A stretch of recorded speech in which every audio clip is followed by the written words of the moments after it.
This week's Beyond Clean Expert Series episode, entitled Metals, Limits and Effects on Processing, was written by water quality expert Jonathan Wilder, Managing Director at Quality Processing Resource Group, LLC.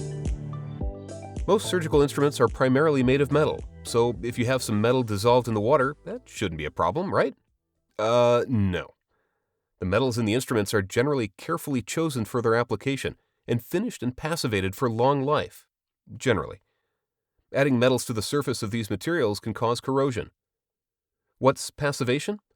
It means that the surface of the metal has been made relatively inert to the environment in which it is used. Stainless steel is stainless. No, it isn't, but it's better than most steel, because it has been pickled in acid to cause the surface to be a stable, inert compound of the component metals in it, typically carbon, chromium, and nickel in 300-grade stainless steel.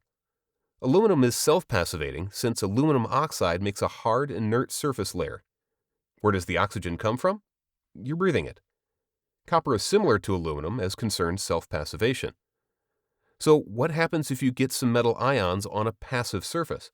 You get corrosion. How? The metal that is deposited breaks the order of the passivation layer of the metal in the instruments, leading to rust spots or stress corrosion cracking.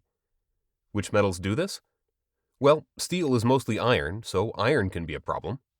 For this reason, iron is limited in AAMI TIR 34 2014 to 0.1 milligrams per liter, or ppm, same thing.